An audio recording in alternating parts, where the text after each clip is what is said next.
Assalamualaikum warahmatullahi wabarakatuh. Salam sejahtera untuk kita semua. Perkenalkan, nama saya Alfian Saputra Pratama dari kelompok 1 dengan NIM 20.082AF. Kali ini saya serta 3 orang anggota kelompok saya akan menjelaskan tentang maserasi dan maserasi bertingkat. Sebelumnya, saya ingin memperkenalkan anggota dari kelompok 1, yaitu yang pertama Alfian Saputra Pratama, saya sendiri, dan yang kedua Andi Febrian Pratama, yang ketiga Aisyah Rahmadani S, dan yang keempat Muhammad Jihad Akbar. Langsung saja kita masuk ke materinya. Assalamualaikum warahmatullahi wabarakatuh. Saya Muhammad Jihad Akbar dari kelompok 1 akan menjelaskan apa itu maserasi dan maserasi bertingkat. Maserasi adalah perendaman bahan dalam suatu pelarut. Metode ini dapat menghasilkan ekstrak dalam jumlah banyak serta terhindar dari perubahan kimia senyawa-senyawa tertentu karena pemanasan. Adapun metode ekstraksi bertingkat adalah melarutkan bahan atau sampel dengan menggunakan 2 atau lebih pelarut. Kelebihan dari metode ekstraksi bertingkat ini malah dapat menghasilkan rendaman dalam jumlah yang besar dengan senyawa yang berbeda tingkat kepolarannya. Bagaimana prinsip ekstraksi dari metode maserasi dan maserasi bertingkat? Prinsip dari maserasi yaitu penyarian zat aktif yang dilakukan dengan cara merendam serbuk simplisia dalam cairan penyari yang sesuai selama 3-5 hari pada temperatur kamar terlindung dari cahaya. Cairan penyari akan masuk ke dalam sel melewati dinding sel. Isi sel akan larut karena adanya perbedaan konsentrasi antara larutan di dalam sel dengan di luar sel. Larutan yang konsentrasinya tinggi akan terdesak keluar dan diganti oleh cairan penyari dengan konsentrasi rendah. Tingkat peristiwa tersebut berulang sampai terjadi keseimbangan konsentrasi antara larutan di luar sel dan di dalam sel. Selama proses maserasi dilakukan pengadukan dan penggantian cairan penyari setiap hari. Endapan yang diperoleh dipisahkan dan di filtratnya dipekatkan.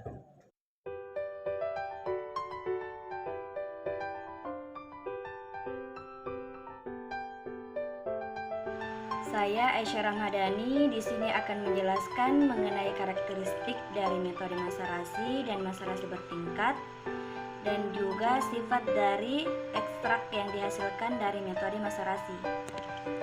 Jadi, bagaimana sih karakteristik metode maserasi dan maserasi bertingkat? Karakteristik metode maserasi yang pertama ialah alat yang digunakan mudah didapatkan.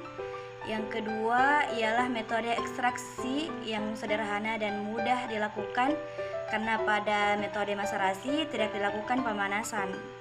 Yang ketiga ialah membutuhkan waktu yang lama sekitar 3-5 hari. Keempat, terdiri dari sampel dan cairan penyari. Yang kelima ialah penyariannya yang kurang sempurna. Mengapa demikian? Dikarenakan zat aktif hanya mampu terekstraksi sebesar 50% saja.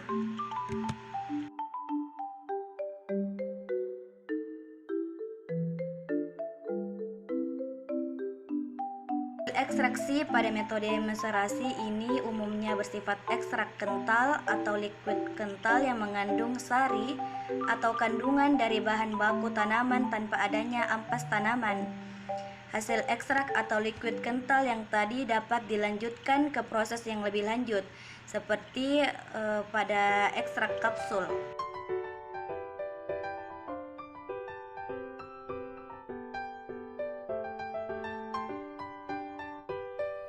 Baik, saya Andi Febrian Pratama, NIM 20083. Kali ini saya akan melanjutkan presentasi dari kelompok kami, yaitu yang berjudul Maserasi dan Maserasi Bertingkat. Apakah terdapat persyaratan sampel yang bisa diekstraksi dengan menggunakan metode maserasi? Syarat sampel metode maserasi yaitu ada 4. Yang pertama, sampel yang digunakan harus berupa serbuk, dan yang kedua, serbuk tidak boleh terlalu halus, dan yang ketiga kering, dan yang terakhir bersih atau terbebas dari benda-benda asing.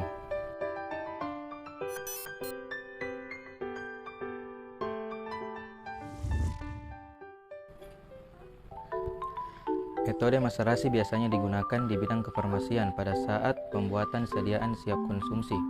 Contohnya yaitu yang Contohnya ada 5, yaitu yang pertama ekstrak powder atau kapsul ekstrak, yang kedua ekstrak granul instan, yang ketiga ekstrak powder instan untuk minuman kesehatan, dan yang keempat kaplet ekstrak, dan yang kelima sediaan herbal lainnya.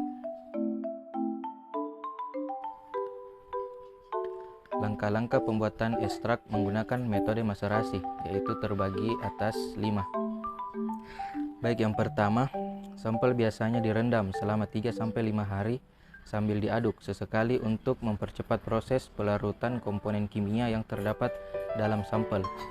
Dan yang kedua, maserasi dilakukan dalam botol yang berwarna gelap dan ditempatkan pada tempat yang terlindung dari cahaya. Yang ketiga, ekstraksi dilakukan berulang-ulang kali sehingga sampel terekstraksi secara sempurna yang ditandai dengan pelarut pada sampel berwarna bening. Dan yang keempat, sampel yang direndam dengan pelarut tadi disaring dengan kertas saring untuk mendapat maserahnya. Baik, seperti yang saya jelaskan tadi, berikut adalah gambar langkah-langkah pembuatan ekstrak menggunakan metode maserasi. Gambar yang pertama, sampel biasanya direndam selama 3-5 hari sambil diaduk sesekali untuk mempercepat proses pelarutan komponen kimia yang terdapat dalam sampel. Gambar yang kedua, maserasi dilakukan dalam botol yang berwarna gelap dan ditempatkan pada tempat yang terlindung dari cahaya. Dan gambar yang ketiga, ekstraksi dapat dilakukan berulang-ulang kali sehingga sampel terekstraksi secara sempurna yang ditandai dengan pelarut pada sampel berwarna bening. Dan gambar yang keempat, sampel yang direndam dengan pelarut tadi disaring dengan kertas saring untuk mendapat maseratnya. Dan gambar yang kelima atau gambar yang terakhir, maseratnya atau endapan dipisahkan dari pelarutnya dan dipekatkan dengan modifikasi maserasi.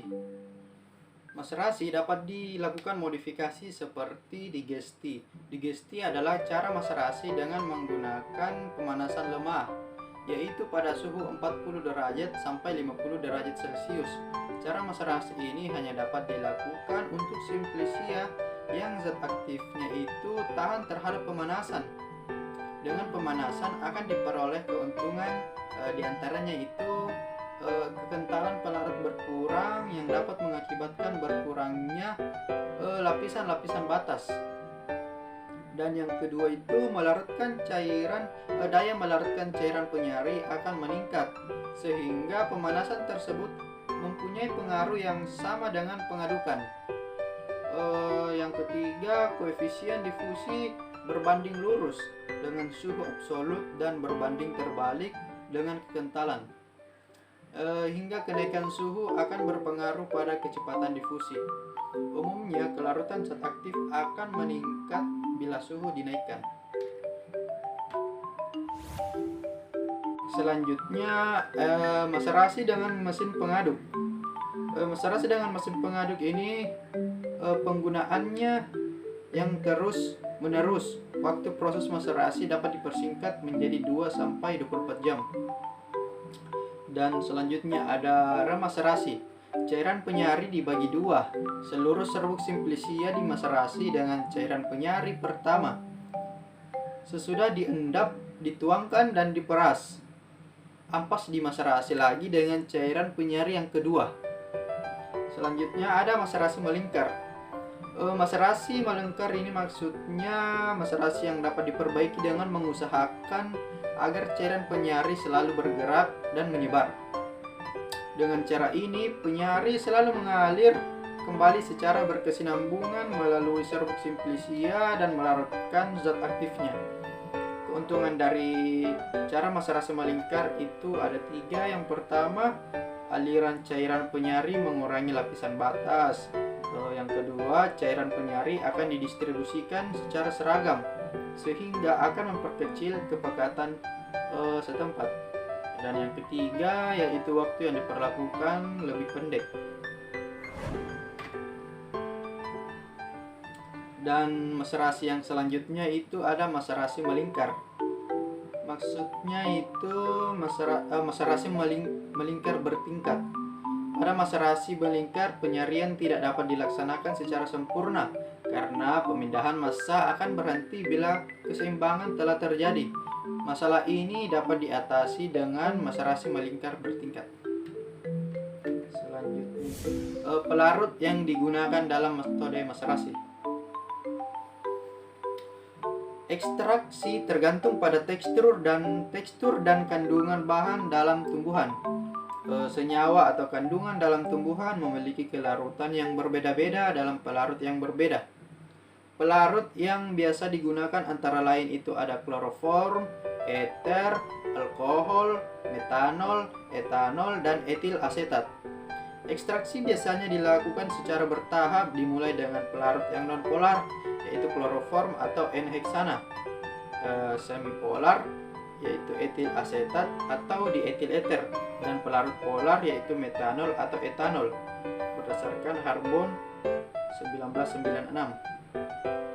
Pelarut yang digunakan untuk ekstraksi harus memenuhi dua syarat, yaitu pelarut tersebut harus merupakan pelarut yang terbaik untuk bahan yang diekstraksi dan pelarut tersebut harus terpisah dengan cepat setelah pengocokan. Cairan penyari yang biasa digunakan dalam metode maserasi dapat berupa air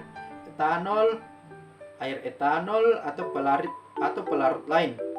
Bila cairan penyari digunakan air, maka untuk mencegah timbulnya kapang dapat ditambahkan bahan pengawet yang diberikan pada awal penyarian.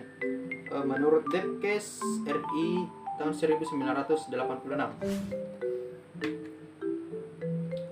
Ini adalah keuntungan maserasi. Keuntungan maserasi ada 4. Yang pertama itu unit alat yang dipakai sederhana, hanya membutuhkan bejana perendam. Dan keuntungan yang kedua, biaya operasionalnya relatif rendah. Yang ketiga, prosesnya relatif hemat penyari. Dan yang keempat itu tanpa pemanasan. Kelemahan maserasi. Kelemahan maserasi ada 2. Yang pertama itu proses penyariannya tidak sempurna karena zat aktif hanya mampu terekstraksi sebesar 50% saja. Yang kedua, prosesnya lama, butuh waktu beberapa hari, sekitar 2-5 hari. Nah, itulah tadi hasil presentasi dari kelompok 1 yang membawakan tema maserasi dan maserasi bertingkat. Dari pemaparan tadi bisa kita simpulkan bahwa sebenarnya maserasi dan maserasi bertingkat itu adalah metode ekstraksi yang cukup sederhana dan bisa kita lakukan dengan alat yang mudah kita dapatkan. Namun di balik kelebihan itu ada kekurangan, yaitu membutuhkan waktu yang cukup lama, sekitar 3-5 hari, dan juga hasil ekstraksinya itu cuma 50% yang dapat disaring. Nah, apabila ada yang kurang atau ingin bertanya tentang materi yang dibawakan kelompok saya, bisa bertanya di kolom komentar. Terima kasih.